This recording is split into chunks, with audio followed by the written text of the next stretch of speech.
Esse vai ser o primeiro episódio do Multiverso Jurídico e eu vou abordar sistema de conflitos em Naruto. Qual a relação com os pilares da justiça de transição? Aqui eu vou tentar aproximar o universo da animação do Naruto de uma forma mais macro, eu não vou adentrar tanto nos personagens, vou analisar mais estruturas e relações sociais, na verdade relações sociopolíticas, e se há algum ponto de aproximação e fazer reflexões com a justiça de transição. Então vai haver essa aglutinação de ideias. Bom, primeiro eu vou estar apresentando o que é um anime. Um anime é uma animação, uma forma de animação, só que essa animação ela tem uma narrativa um pouco diferente do que as animações ocidentais. E há variabilidades ali, então não tem como eu falar que toda animação ou todo anime vai ser de determinada forma. Mas se a pessoa assistir, ela vai perceber como essa narrativa é diferente das animações ocidentais. Dito isso, o Naruto é uma animação que conta a história de um personagem,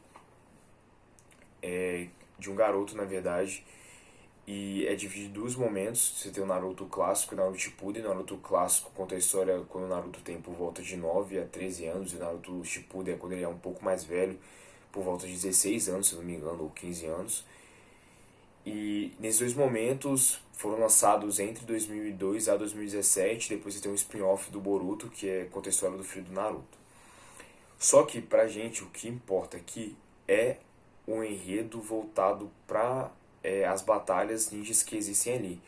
Isso não é uma inovação do ponto de vista dos animes, porque a maioria dos animes que a gente consome aqui no Brasil, principalmente, é uma categoria chamada Shonen, e esses animes são voltados para batalhas. Então, o que é importante pra gente aqui nesse primeiro momento? Saber que existem batalhas entre ninjas e que essas batalhas são financiadas pelo Estado, e o Estado do Naruto só existe da forma que existe por causa dessas batalhas entre ninjas. Tá. Mas o que nos interessa aqui no vídeo é avaliar de estruturas de uma forma mais macro pro Naruto. O que é importante é o seguinte: nós temos 5 grandes nações, e essas grandes nações são países hegemônicos, ou seja, eles traduzem, eles transmitem poder, e eles têm uma consolidação, têm um peso em votos, em decisões na geopolítica do mundo shinobi, do mundo dos ninjas. Mas por que eles são dessa forma? Eles são dessa forma por dominarem justamente esse poderio militar, e eles apresentam estruturas bem voltadas para o imperialismo. Então, se eu fosse fazer uma analogia, na verdade, fazendo uma analogia, eu diria que há uma divisão social lá também bem parecida com uma divisão norte e sul que a gente tem aqui no nosso mundo, no nosso universo. O que seria essa divisão norte-sul? A divisão norte-sul é quando você tem os países desenvolvidos do norte e os países do sul como subdesenvolvidos. E a gente tem uma dependência maior com os países desenvolvidos. Isso faz um reducionismo muito grande. E lá no Naruto dá pra perceber isso, porque essas 5 grandes nações, inclusive a nação que o Naruto faz parte, que é do País do Fogo, a Vila da Folha, ela é, se não a mais dominante, a que mais tem peso em decisões, a que mais executa missões. Então isso é de suma importância para a gente entender também como há necessidade desse poderio, dessa estrutura imperialista militar. Dentro desse país nós temos figuras que são como monarcas. Essas figuras que são como monarcas são os senhores feudais. Esses senhores feudais ele têm decisões nos conselhos, e eles indicam alguns líderes que são os líderes Kages. Para isso, eu vou estar abrindo aqui agora uma imagem. Então eu vou deixar essa imagem no vídeo por alguns segundos, e a partir dela a gente vai ter algumas discussões e vai deixar, eu acho, mais explícito o que eu estou tentando dizer. Então no topo da pirâmide nós temos os senhores feudais, depois nós temos os líderes Kages, e cada Kage lidera uma vila, e cada vila está situada em um desses países hegemônicos. Então esses Kages, eles têm grande prestígio social, e eles são ninjas, só que eles são ninjas, são os ninjas mais fortes e também com mais experiências em batalha, ou que mais tem é inteligência em questão de estratégia militar. Isso vai ser importante para a gente entender a simbiose que existe com a estrutura logo abaixo, que são os ninjas de forma geral. Exemplo de forma geral, nós temos as forças especiais e as forças regulares. As forças especiais são que executam missões realmente especiais, eles respondem diretamente aos CAGs. Nós temos os ninjas que executam missões mais fáceis, e ali nesses ninjas regulares, ou esses ninjas normais, entre aspas, você tem uma gradação e você também tem graduações ali. Então você tem uma diferenciação na execução de missões. Vai ter pessoas que executam missões mais fáceis, vai ter pessoas que vão executar missões mais difíceis, de acordo com o grau de poder delas. E o mais interessante ali você tem uma existência de crianças também. E essas crianças executam missões mais fáceis. Só que o interessante elas pertencem a essa estrutura militarizada. Então isso talvez seja o mais preocupante, e ali que eu disse anteriormente que garante essa relação de simbiose é o seguinte: os CAGs, eles sim é uma posição de alto prestígio social, porque eles são líderes carismáticos, eles têm contato diretamente com as pessoas da vila e dos países, diferentemente dos senhores feudais. Os senhores feudais, a participação política deles é muito mais de indicação dos líderes CAGs e talvez de algum processo parecido de impeachment, mas isso não ocorre no anime, isso é só uma especulação minha. Retornando agora. Os Kages criam uma figura de heroísmo. Eles criam uma áurea voltada para um herói. Então, as crianças e as pessoas se refletem no sentido de querer buscar essa posição. Então, isso garante com que haja esse ciclo de crianças tentando serem Kages e as crianças participando desse processo de militarização e dessa estrutura mais complexa do Estado. O que garante também a participação dessas crianças. Uma estrutura escolar voltada para isso, porque nós temos os ninjas de formação, esses são que não participam de missões, eles estudam para se tornarem esses ninjas de forças regulares ou forças especiais. Então eles já estão inseridos nessa lógica desde muito cedo, e eles estudam principalmente ou exclusivamente para isso. E por haver um clima quase idêntico de uma guerra fria, ou seja, as 5 nações hegemônicas disputam entre si recursos, e ali há grandes guerras, que a gente pode fazer uma analogia com as guerras mundiais que a gente vivencia no nosso universo. Eles precisam de ter essa estrutura do Estado, eles precisam ter esse discurso de segurança. Então você tem que ter uma força ali garantida. Então nós precisamos garantir essa estrutura e construir essa estrutura para absorver essas crianças, e as crianças se tornarem esses ninjas. Esses ninjas são militares, então ali você tem um processo cíclico.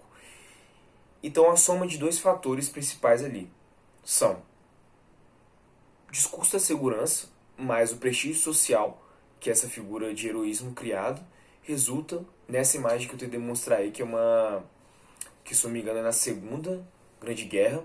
E nessa Segunda Grande Guerra você tem um Kage, que é da Vila da Folha, que é o Tobirama, que é o segundo Hokage, e ele está cercado de ninjas que não são de forças especiais, são de forças regulares, e eles aparentemente são novos, são bastante novos na verdade. Então ali é a exemplificação perfeita de como essa estrutura e como essa pirâmide vai funcionando, e como essas engrenagens vão se rotacionando e vão se alimentando. Mas o que isso tudo tem a ver com a justiça de transição? Agora eu vou tentar pegar toda essa abordagem que eu tive da perspectiva da estrutura do Estado Naruto e já direcionando para os conceitos da justiça de transição. A justiça de transição, utilizando uma denominação que é apresentada pelo Marcelo Torelli em um artigo, eu vou deixar todas as fontes na descrição da postagem, e se eu achar mais alguma coisa interessante eu posto também nos comentários. Essa definição mais voltada para a ONU seria o conjunto de políticas e mecanismos direcionados para sociedades que vivenciam conflitos ou pós-conflitos, para tentar lidar com essas situações, ao mesmo tempo que você garante que não haja repetição desses atos violadores de direitos. Da mesma forma, a Ruth Title fala sobre esse enfrentamento do regime do passado, que seria um regime de violação, de exceção, muitas vezes uma ditadura, um autoritarismo, que seja, um conflito que seja, então uma exceção que há ali é uma coisa extraordinária que não é comumente do Estado ali, faz com que a justiça de transição seja um mecanismo ou mecanismos que podem ser aplicados para que possa reverter isso. Então, como a justiça de transição faz isso, como ela pensa isso? Ela é estruturada em 4 pilares, que é memória e verdade, reparações, reformas institucionais e justiça. Cada um desses pilares daria para escrever, fazer vídeos de 40, 30 minutos falando especificamente sobre cada um deles, só que eu vou tentar direcionar o mais especificamente possível para a abordagem que está sendo construída aqui na nossa narrativa. Bom, o primeiro pilar de memória e verdade seria o direito das pessoas terem acesso a tudo que aconteceu de violação e também de não esquecer o que aconteceu. Então seria um processo de reconhecimento e também que ajuda a fazer uma manutenção de garantir que isso não ocorra novamente. Então com aquele regime que não ocorra novamente. E o que o anime faz em relação a isso? Basicamente, ignora isso. Por quê?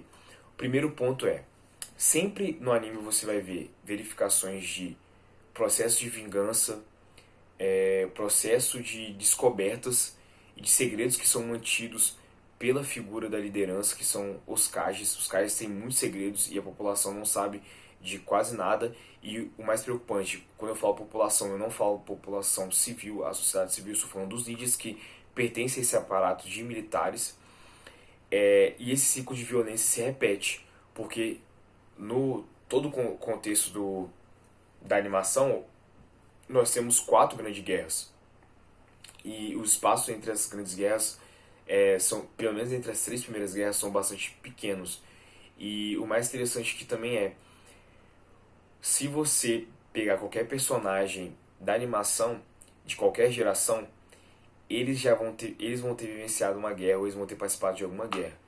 Então, isso faz com que caia por terra esse conceito de justiça de transição sendo aplicado, ou seja, ele não é aplicado no Naruto de uma forma eficiente, justamente por ter essa repetição, e também não há muitas memórias, muitos lugares de memória no Naruto quase não existem, a não ser os cemitérios que tem os nomes das pessoas que batalharam, e se não me engano quem faz essa manutenção são as crianças, ou são as pessoas que estudam são unidas de formação.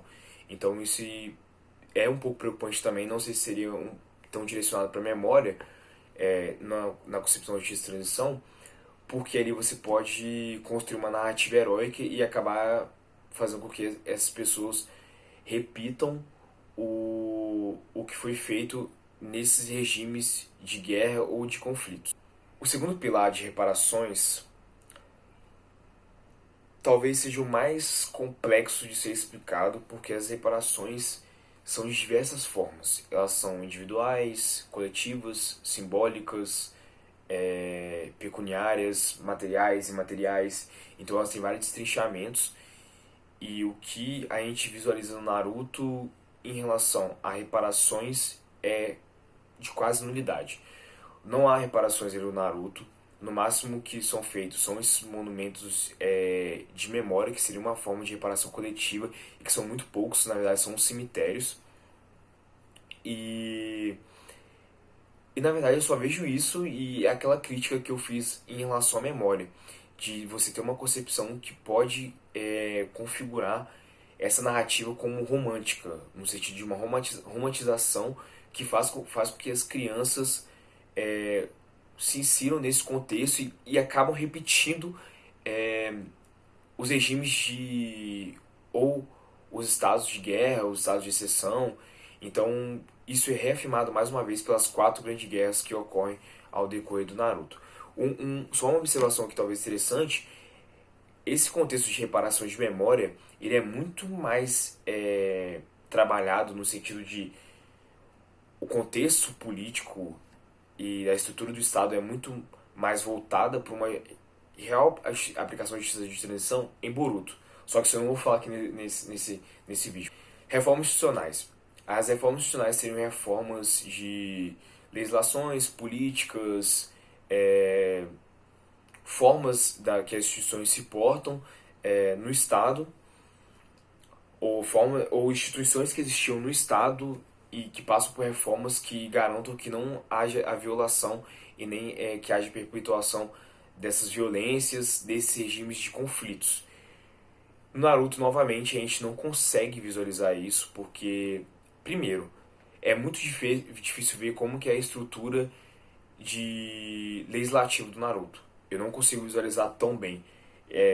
Eles não têm uma divisão de poderes igual a nossa, porque a figura do Kage ele já acumula mais de um poder. Ele é bem voltado pro judiciário, legislativo e executivo, mas eu acredito que ele é mais voltado para o executivo e legislativo. Os julgamentos que eu vi são bem de uma estrutura de uma sociedade estamental mesmo, medieval, de banimento. Então seria mais voltado para talvez uma estrutura judiciária, mas eu não vejo tanto assim. Então talvez esse seja o ponto mais difícil de ver, de verificar lá. Só que a gente visualiza que não há reformas institucionais. A estrutura política, a estrutura do Estado, ela é a mesma durante todos esses regimes de conflito e entre esses regimes de conflitos. Não há grandes alterações, não há grandes reformas. Então, mais uma vez, a justiça de transição não é aplicada, mais uma vez, um pilar da justiça de transição não é aplicado no Naruto. Por fim, você tem a justiça. A justiça seria... O próprio conceito de justiça ele é bem elástico, assim, tem várias abordagens que podem ser feitas, mas aqui é mais voltado para uma responsabilização individual. E já adianto novamente que também no Naruto não há essa responsabilização individual de forma eficaz e nem de forma eficiente. Sempre a gente vai visualizar pessoas que buscam vingança com as próprias mãos, pessoas que não se sentem satisfeitas do que aconteceu, ou pessoas e personagens que violaram determinados direitos ou que cometeram determinadas atrocidades ou formas de violência. Eles acabam fugindo, se tornando foragidos, refugiados ou banidos, que seja, só que isso não garante uma satisfação, não garante um ideal de justiça para a pessoa que de certa forma sofreu direto ou indiretamente. Então, nessa perspectiva, você estaria garantindo ali uma injustiça, você estaria garantindo várias formas de injustiças ali sendo perpetuadas e não há uma responsabilização direta. Conclusão que nós temos: que o universo Naruto não aplica os pilares da justiça e transição que foram apresentados: memória e verdade, reformas institucionais, reparação e justiça. Muitos motivos de vinganças que aparecem durante a trama poderiam ser resolvidos se esses pilares fossem aplicados. Se uma pessoa tivesse uma satisfação de justiça, talvez ela não buscaria uma forma de vingança ou não buscaria uma violência. Se uma pessoa tivesse uma reparação, que seja pecuniária, material e material simbólica, ela não estaria tentando violar. Se uma pessoa tivesse uma reparação de memória e verdade, se uma pessoa tivesse aplicação de uma memória e verdade ali, você não teria conflitos dentro da estrutura política que existe dentro, inclusive no Naruto. Então, concluímos que não há aplicação efetiva assim, desses conceitos de justiça e transição, e não há citação de legislação que proteja direitos fundamentais, garantias fundamentais, porque até quando não há guerra você tem sequestros, torturas e violências. E outro ponto importante: a responsabilização das pessoas é quase um código de Hammurabi, porque praticamente, se eu arranquei um dedo seu, você vai poder arrancar um dedo meu e vai ser perseguido dessa forma.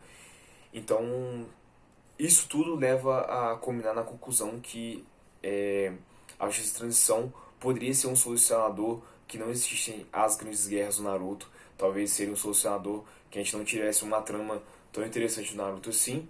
E ao mesmo tempo, a gente percebe que a justiça de transição de forma alguma é aplicado no Naruto. Só alguns pontos bem pequenos e que tangenciam, mas que não são aplicados de forma efetiva. E só mais um ponto para finalizar o vídeo é a naturalização disso tudo. Por quê? Provavelmente muitas pessoas não perceberam isso tudo que eu falei aqui, principalmente em relação à violência e violação de direitos, e isso tudo é muito naturalizado.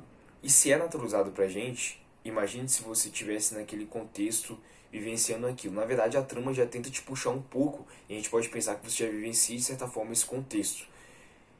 E isso é no naturalizado. Então as pessoas ali provavelmente não percebem como essa estrutura e essas relações se transformam, se constroem dessa forma. Justamente por a gente não perceber, se a gente não tivesse uma reflexão tão profunda assim. E eu tive uma reflexão somente quando eu comecei a estudar sobre justiça e transição. Então é interessante perceber que esse escopo do universo Naruto pode ser bem problematizado. E eu tenha feito essa problematização até um pouco mais profunda. E talvez eu tenha me alongado um pouco, mas acho que são pontos bem interessantes a gente está pensando. Eu vou deixar na descrição qual vai ser o tema do próximo vídeo, do próximo trabalho. Talvez o próximo trabalho seja mais curto, porque eu vou pegar um pilar do X Transição, eu vou trabalhar somente esse pilar, não vou fazer essa apresentação geral de 4 pilares. Então a ideia, acho que daqui pra frente, é fazer uma apresentação mais voltada, fazer episódios mais voltados, cada episódio trabalhando um pilar da justiça de transição, para não ficar uma coisa tão geral assim. Mas de princípio eu já estou muito satisfeito com o resultado, com as visualizações e com os comentários e feedback que eu estou recebendo. Espero que vocês tenham gostado e qualquer coisa é só entrar em contato comigo. Muito obrigado.